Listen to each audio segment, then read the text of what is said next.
नमस्कार।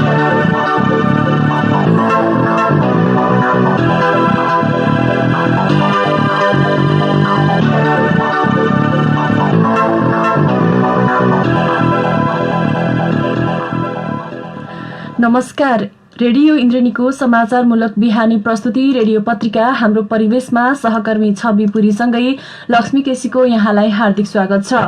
इन्द्रेणी एफएम 92.4 मेगाहर्जबाट उत्पादन तथा प्रसारण भइरहेको हाम्रो परिवेशमा हामी विभिन्न समाचारहरूका साथ उपस्थित भएका छौं। दाङबाट प्रकाशित अखबार, अनलाइन संस्करणमा प्रकाशित समाचार तथा रेडियो इन्द्रेणीको समाचार डेस्कमा तयार पारिएका समाचारहरूको संगालो हाम्रो परिवेश तपाईँ इन्द्रेणी FM 92.4 megahertz, indrenifm.com.np mobile application, सामाजिक सञ्जाल तथा दाङ देउखुरीको गढवामा रहेको रेडियो साझा आवाज 88.3 मेगाहर्ज र रेडियो राप्ती 98.4 मेगाहर्ज लालमटियाबाट पनि अहिले हामीलाई एकैसाथ सुनिरहनु भएको छ। हाम्रो परिवेश सुरु गरौं आजका प्रमुख खबर शीर्षकहरूबाट। लुम्बिनी प्रदेशको राजधानी दाङको भालुबाङ क्षेत्रमा भूगर्भविदहरूद्वारा भूकम्पीय जोखिमको अवस्था मापन, भौतिक संरचना निर्माणमा पर्न सक्ने असरबारे जानकारी लिँदै पूर्वाधार विकास प्राधिकरणको कार्यालय आइपुग्यो। दाङमा बबई गाउँपालिका अध्यक्ष सहित 53 जनामा कोरोना भाइरसको संक्रमण पुष्टि। सरकारी कार्यालयका कर्मचारीमा कोरोना पुष्टि हुन थालेपछि कार्यालय धमाधम बन्द हुँदै। कर्णाली प्रदेशका सांसद शाह प्रदेश सभा दलको प्रमुख सचेतकको जिम्मेवारीबाट मुक्त। मुख्यमन्त्री शाहीद्वारा सो पदमा सीता नेपाली नियुक्त। कार्तिक 7 गते बैठक समेत आह्वान। र पूर्ण सीट क्षमतामा अब यात्रु बोक्न सरकारको स्वीकृति, भाडा पनि साविकको दरमा लिन अनुरोध। आज हामीलाई दाङबाट प्रकाशित दैनिक पत्रिकाहरू मध्ये गोरक्ष, गणतन्त्र, युगबोध दैनिक पत्रिका, रेडियो इन्द्रेणीको न्यूज डेस्कमा प्राप्त छ। स्टुडियोमा प्राप्त पत्र पत्रिकाले छापेका समाचार र समाचार शीर्षक सुरुतर्फ लागौं। आजको गोरक्ष राष्ट्रिय दैनिकले लोप भए रैथाने बाली शीर्षकको समाचार तस्बिर सहित पहिलो पृष्ठमा प्रमुखताका साथ छापेको छ भने स्कुले बाल बालिकामा कोरोना गम्भीर छैनन् पालिका शीर्षकको अर्को समाचार पनि विश्लेषणात्मक ढंगले प्रकाशित गरेको छ।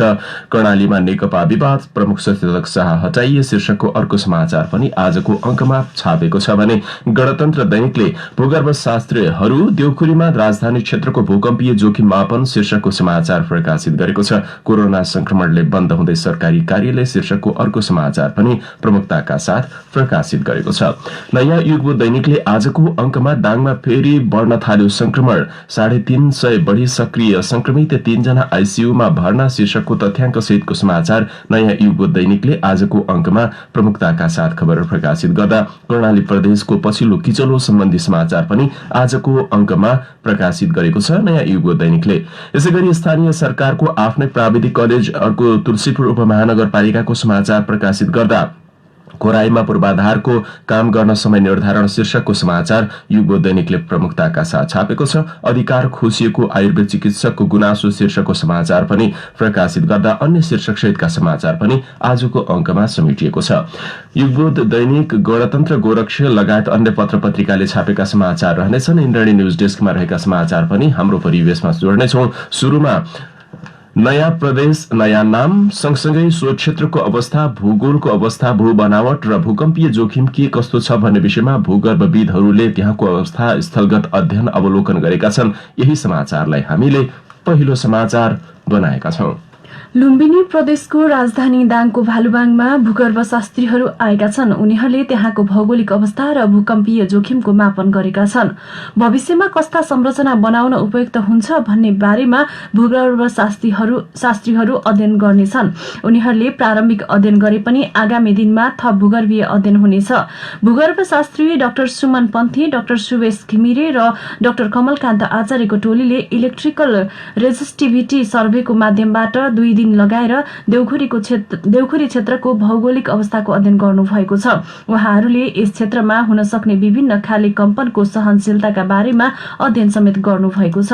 राजधानीको व्यवस्थापनका लागि विभिन्न अध्ययन अनुगमनसँगै त्रिभुवन विश्वविद्यालय भूगर्भशास्त्र केन्द्रीय विभागद्वारा राप्ती गाउँपालिका क्षेत्र, सिद्धगंगा नगरपालिका, अर्घाखाँचीको वडा नम्बर 8 र 9 साथै दाङको गढवा गाउँपालिका वडा नम्बर 1 रङसिङ क्षेत्रको भूकम्पीय जोखिम मापन गरिएको हो। लुम्बिनी प्रदेशको राजधानी दाङको भालुबाङ क्षेत्र आसपासमा माथिल्लो सतहको अवस्था, म्यान्टलरमा ताप र चापको फरकले गर्दा कन्भेन्सन करेन्टहरू पैदा हुने तरङ्गको कारण र अवस्थाका बारेमा अध्ययन गरिएको टोलीका भूगर्भशास्त्री डाक्टर सुवेश घिमिरेले जानकारी दिनुभयो। घिमिरेले विगतको अवस्थालाई अध्ययन गर्दा कुमाउँदेखि पोखरा लमजुङसम्मको क्षेत्रमा ठूलो भूकम्पीय धक्काको महसुस नगरिएको अवस्थामा यस क्षेत्रको भौतिक संरचना निर्माणमा प्रयोग गर्न सकिने विधि पत्ता लगाउन अनुसन्धान गरिएको बताउनुभयो। भूकम्पीय जोखिम मापनका लागि उच्च स्तरको VS30 र रिजोनेन्स फ्रिक्वेन्सीका मापनमा 11वटा फ्रिक्वेन्सी जियोफोनको प्रयोग गरेर सेस्मोग्राफको माध्यमबाट धेरै टाढाबाट आउने पृथ्वीको कम्पनलाई पत्ता लगाउन यो विधिको प्रयोग गरेको उहाँले बताउनुभयो। हिमालय क्षेत्रमा भारत महाद्वीप ठाउँ अनुसारका हरेक वर्ष करिब 2 देखि 5 सेन्टिमिटरका दरले एसिया महाद्वीपतर्फ घिसिँदै जाने र हिमालयन प्लेटका आधारमा भूकम्पीय धक्काको अनुमान गर्न सकिने हुँदा यस क्षेत्रको अध्ययन गरिएको टोलीका भूगर्भशास्त्री डाक्टर कमलकान्त आचार्यले बताउनुभयो। लुम्बिनी प्रदेशका लागि आगामी दिनमा ठूला भौतिक संरचना निर्माण हुने हुँदा जमिनको भूबनोटका बारेमा जानकार हुनु आवश्यक रहेको, आगामी दिनमा निर्माण हुने संरचना र जमिनको बीचमा रहेको अन्तर सम्बन्धलाई बलियो बनाउन पनि यो अनुसन्धान गरिएको र आउन सक्ने प्रकोप, बाढी पहिरो, भूकम्प, हावाहुरी लगायतका प्रकोपसँग जमिनले कस्तो प्रतिक्रिया आउँछ भन्ने पत्ता लगाउन यो अनुसन्धानले सहयोग गर्ने भूगर्भशास्त्री डाक्टर सुमन पन्थीले जानकारी दिनुभएको खबर आजको गणतन्त्र दैनिकमा प्रकाशित छ। स्वास्थ्य क्षेत्रमा दाङमा भएका प्रगति, गर्नुपर्ने काम र चुनौतीका विषयमा समीक्षा भएको छ। स्वास्थ्य कार्यालय दाङले दाङ सम्बन्धित कार्यालय मार्फतका 10वटै पालिकाहरूको स्वास्थ्य क्षेत्रमा भएका कार्य प्रगति लगायतका समीक्षात्मक कार्यक्रम गरेको छ। आर्थिक वर्ष 76-77 भए गरेका स्वास्थ्य क्षेत्र र जनस्वास्थ्यका क्षेत्रमा भएका कामहरूका बारेमा जानकारी दिने गरेको हो। स्वास्थ्य कार्यालय दाङका प्रमुख अंगद बहादुर शाहीका अनुसार क्षमता विकास, प्राविधिक सहयोग, प्रदेश सरकारबाट प्राप्त सहयोगको सहजीकरण, भौतिक वित्तीय प्रगतिको अवस्थाका बारेमा समीक्षा भएको छ। वर्षभर भएका कामका बारेमा, भएको स्वास्थ्य र जनस्वास्थ्यका विषयमा सम्बन्धित पालिकाहरूले गरेका कामहरूका बारेमा अनुभव आदान प्रदान गर्ने कार्य भएको छ। यसपटक कोरोना महामारीका कारण स्वास्थ्य क्षेत्रमा अरू गतिविधि हुन नसके पनि कोरोना नियन्त्रणका लागि भएका प्रगतिहरू उल्लेख्य सन्तोष गर्न लायक रहे पनि अझै पनि चुनौती कायमै रहेको सम्बन्धित पालिकाका स्वास्थ्य शाखाहरूले जानकारी गराउनु भएको छ। यो विषयमा हामीले थप कुराकानी गरेका छौं। कुराकानीका लागि हामीले स्वास्थ्य क्षेत्र र जनस्वास्थ्यका क्षेत्रमा दाङमा अहिलेसम्म भएका काम र उनीहरूको अवस्था र प्रगति र चुनौतीका विषयमा के कस्ता कुराहरू अनुभव आदान प्रदान भयो भनेर तथ्याङ्क फोकल पर्सन किशोर आचार्यलाई केही बेर अघि टेलिफोन सम्पर्क गरेर दाङको स्वास्थ्य र जनस्वास्थ्यका क्षेत्रमा सम्बन्धित पालिकाका स्वास्थ्य शाखा मार्फत भएका कामहरूको बारेमा अनुभव आदान प्रदान गर्नुभयो। यो अवस्था हेर्दा यहाँहरूले के पाउनुभयो भनेर सुरुमै सोधेका छौं। को सन्दर्भमा हाम्रो जिल्ला स्वास्थ्य कार्यालयको भूमिका सामान्यतया समन्वयकारी भूमिका छ है। हामी यहाँ धेरै गतिविधिहरू हुँदैनन्, अहिले धेरै गतिविधिहरू पालिका स्तरमा हुन्छन्। हामी यहाँ अत्यन्त न्यून गतिविधिहरू हुन्छ आफै। तर के छ भने हामीले पालिका स्तरमा कार्य स्वास्थ्य कर्मीको क्षमता विकास गर्ने, उहाँहरूलाई प्राविधिक सहयोग गर्ने यस्ता खालका कामहरू हामी गर्छौँ। तर पनि हामीले जिल्लाभरमा पालिकाहरूमा जुन माथिबाट प्राप्त, प्रदेश स्तरबाट प्राप्त कार्यक्रमहरू जसलाई हामी सशक्त अनुमान भन्छौँ, त्यस्ता खालका कार्यक्रमहरू उहाँहरूले के गर्नुभयो, त्यसरी आफूलाई प्राप्त बजेटबाट उहाँहरूले के कस्ता गतिविधिहरू योजनामा राख्नुभयो, त्यसमा के कति सम्पन्न हुन सके, त्यसमा भौतिक प्रगति कस्तो थियो, वित्तीय प्रगति कस्तो थियो र त्यो चाहिँ विगतको वर्षभन्दा घट्दो क्रममा छ कि बढ्दो क्रममा छ होइन। त्यसमा के गतिविधिहरू गर्न सकेनन् भने त्यो नगर्न सक्ने कारण के हुन् र त्यही गतिविधि एउटा पालिकाले गर्न सक्ने अर्काले गर्न नसके छ भने त्यहाँ गर्न सक्ने के कारणले गर्न सक्यो, गर्न नसक्ने के कारण गर्न सकेन, एक आपसमा सिकाइहरू के छन् र आफै पनि योजना बनाउनु पर्ने भएको हुनाले अलि इनोभेटिभ भन्छ नि, एकदम नयाँ नवीनतम जसले तुरुन्तै नतिजा देखाउन सक्ने खालका गतिविधि कुनै पालिकाले गरेको छ भने के गरेको छ भने यसरी हामीले सबै पालिकाहरूले पालोसँग आफ्नो प्रस्तुति गर्नुहुन्छ। र जिल्ला स्वास्थ्य कार्यालयसँग के हुन्छ भने हामीसँग सबै पालिकाहरूको तथ्याङ्क हुन्छ उहाँले गरेको कामको। र अहिले हामीसँग DHIS2 भन्ने एउटा सफ्टवेयर प्रयोगमा छ, वेब बेस्ड सफ्टवेयर हो, भनेर अनलाइन सफ्टवेयर हो। सबै पालिकाले गरेको आफ्नो कामहरू उहाँले हरेक महिनाको महिना समाप्त भएको अर्को महिनाको 15 गते भित्र उहाँहरूले सबै त्यो सफ्टवेयरमा इन्ट्री गरिसक्नुहुन्छ र हामी जिल्लामा बसेर एनालाइसिस गर्छौँ। उहाँहरूले सबैले इन्ट्री गरेको चिजहरू त्यसको के कस्तो अवस्था छ, इन्ट्री गर्दा कहीँ कतै रेकर्डिङ रिपोर्टिङमा गल्ती छ कि त्यो कुराहरू सुधार्छौँ र कहीँ अलि अवस्था अलिक खराब देख्यौँ, के कारणले खराब देख्यो भने हामी तुरुन्तै त्यो पालिकामा पुग्छौँ, पुगेर त्यसको समीक्षा गर्छौँ, तात्कालिक अनसाइट कोचिङहरू गर्छौँ, समस्या सकिने भए समाधान गर्छौँ र हामीबाट हुन्छ कुनै सहयोग थप सहयोग पनि पुर्याउँछौँ।